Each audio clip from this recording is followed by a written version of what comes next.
Good day, everyone. Welcome to Blacklogic. This is one of those conversations that needs to be had. I really haven't heard anyone speak about it, but this is one of the things that I believe foundational Black Americans get ourselves involved with, and it's really hard to untether or to break ties with what I now is going to label Tether Friends, because across America, foundational Black Americans are waking up to a pattern. Friends from Africa, the Caribbean, and the broader diaspora who speak our language, who enjoy our culture and use our struggles for access. This is a very important topic here, but rarely stand with us when the stakes are real. We call them Tether Friends, those who benefit from sacrifices of FBAs while denying our lineage, while denying our claim for reparations and rights in this country, mocking reparations, or even claiming they've made it on their own, so to speak, without the amount of legislation that our ancestors have put into place. This isn't about division because we're already divided in a very large degree. It's about definition.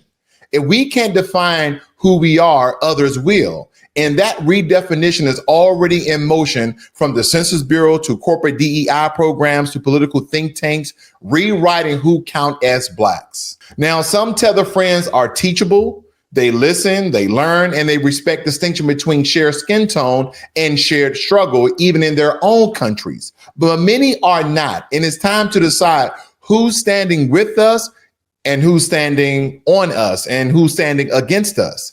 Because not every friend means you well, not even in your own circles. Some come smiling, they speak your language, laughing at your jokes, but behind that relationship lies quiet competition.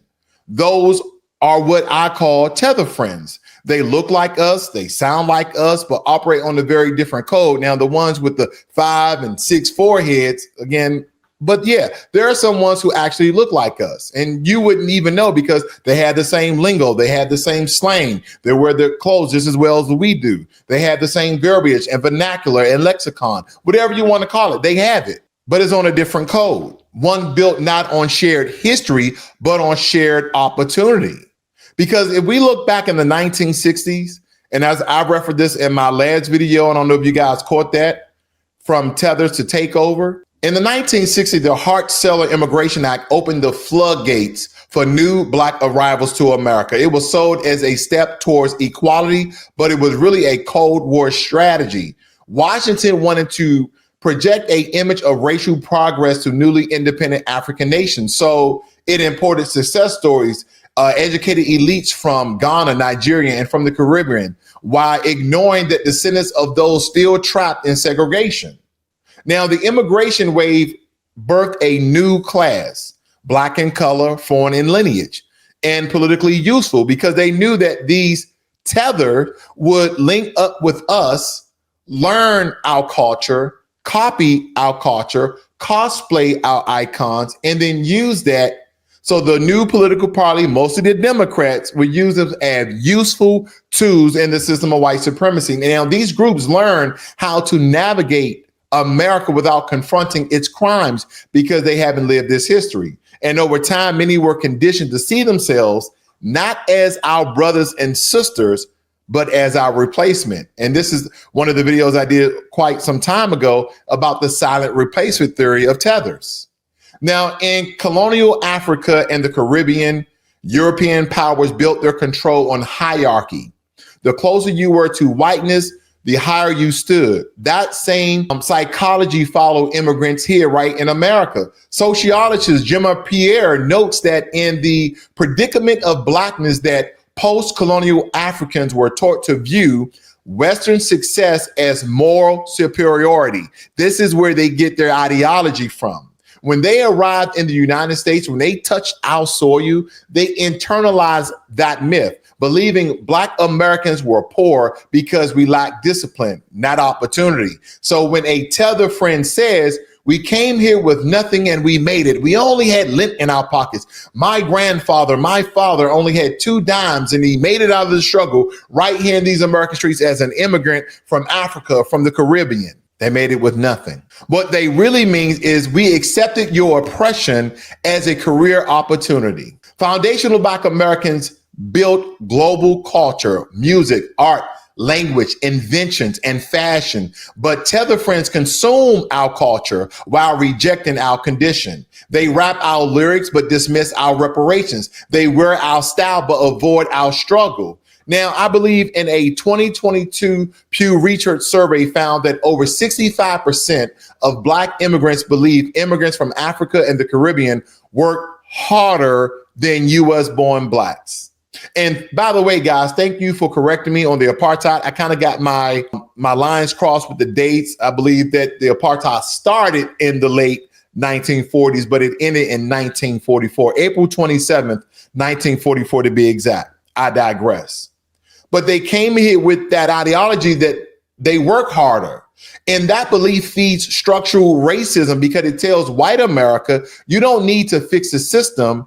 You need to be better Blacks. And that's the quiet violence of Tether friendships. You dance with us at Juneteenth, but vote and speak against the policies that free us. They get into political office. They get into to be senators and congressmen and women. They become governors and aldermen and councilmen and work against our own interests.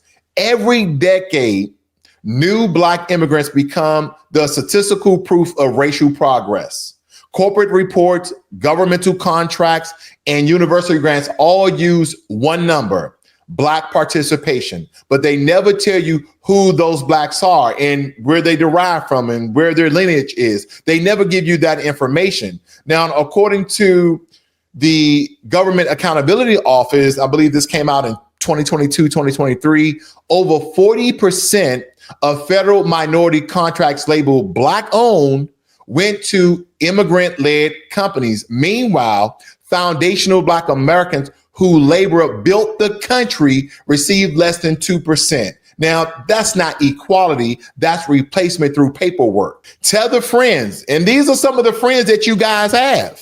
That's why we're calling them Tether Friends, because you and I know it's a girlfriend, it's a boyfriend, it's a wife, it's a husband, it's an associate, it's a co-worker, but you call them friend. Tether Friends often say we are in this together. We're in the struggle together. But the truth is we never faced the same war.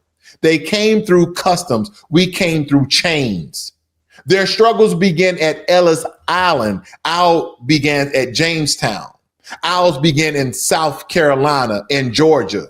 1526, when those Spanish conquistadors brought over 100 enslaved Africans, and there was an ethno-genocide of the indigenous Black Americans that were already here. See, unity requires shared sacrifice, and way too many tethers benefit from our suffering while denying it exists. There's no white supremacy. There's no racism. There's no discrimination. Not all tethers, by the way, are lost. And I want to make sure that we get this very clear. Not every Black person from Africa or the Caribbean are tethers. Because again, as I always say, those tethers know who they are. They may not even speak it, but they have the ideology, they have the mindset, they think about it. They do it in deed, they do it in actions. But even with that being said, because some of your tether friends, and you have them, not all tethers are lost, because some listen, they ask questions, they read, they unlearn colonial arrogance. The people are worth the conversation. Those people are worth the conversations. But others, they know exactly what they're doing. They mock reparations. They downplay police brutality. They echo talking points about Black victimhood. They drain your energy while feeding off your pain. Now, one of our master teachers, Dr. Claude Anderson, warned in Powernomics, very good book, I believe you should get it. You cannot empower others while you remain powerless. We shouldn't be getting on board with the illegal immigrants being deported. We have our own struggle. See, that is the one thing that deflects foundational Black Americans. We want to be on board, emotionally charged, stump the ground and march and protest for everybody else except for ourselves. The only time we will get on board is when someone does us dirty in the street, like a George Floyd incident. We should be doing it for ourselves, not for other groups, because they've been working against us. Non-Black immigrants as well. But as I was saying, Dr. Claude Anderson books, Powernomics, basically talking about that you cannot empower others while you remain powerless. So if a friendship costs you power, It's not a friendship. It's not a friendship. It's infiltration. Teaching the willing, but cut the rest loose, because your energy is your fuel, and not everyone deserves your fire. Not everybody deserves your fuel. And sure, not everyone deserves your energy. Now, in my opinion, the solution isn't hatred. No, it's not hatred. It's not anger. It's clarity. Just as Native tribes define bloodlines for sovereignty and Japanese Americans trace lineage for reparations, foundational Black Americans must demand legal distinction, separate data, separate recognition, and separate justice, just as well as all these other groups. Now, if you claim yourself as a Black Native American, which a lot of us are, we have a lot of mix and masher of European, African, as well as Native American. We can, in some regards, claim ourselves to the 500 recognized tribes, but now they have these certain percentage that they try to, again, delineate from the amount of Black people that could be part of these tribes by saying, oh, you got to be 25% Native American DNA, and you got to take this DNA test. It used to be 5%, 10%. Now it's 25%. But we know all of that is a farce. It's just a way for us not to receive any federal benefits that we are owed. I know those white supremacists and those who adhere to the ideology, go and put your hate comments in my section. I read them, and a lot of times I respond. Because these are important topics that we have in here, ladies and gentlemen, and they need to be talked about because people need to be educated, taught, and then have the thought like, damn, do I have any Tether friends? Have I had any people that are from other country I thought was cool, but it's really working against our own interests? We either be in talk or in deed and in action, because we have all these groups that trace their lineage for reparations. Foundational Black Americans must demand legal distinction, have our own separate justice, because a lot of these other groups like Native Americans, Jews, Asians have their own protections from the federal government. Now, our lineage, descendants of U.S. slavery, is a political category, not a cultural flavor. Until that is recognized, we'll continue to be used as proof for progress that never reaches us. Because Tether Friends may share your rhythm, but not your reason. They won't share your reason, but they'll share your rhythm. Some will awaken, others never will. But our obligation is to the ancestors, not to those who mock them. Oh, you guys is a bunch of slaves. Whoa, how are we slaves today? Our ancestors were, and they fought for us not to be today. So in my opinion, teach those who will listen. Test those who linger, who really never understands, but continue to ploy and play around and just kind of go back and forth. Test those who linger and leave those who leech, because there's a lot of them. Because friendship without being reciprocal and reciprocity is servitude. And any unity that erases lineage is another form of bondage. So I hope that the Tether Friends that I know a lot of you guys have, they're either teachable or they're dismissible. And either way, if you continue to toy and play back and forth with those who linger, then the ideology of a foundational Black American may become very destructive, and you may become a tether yourself.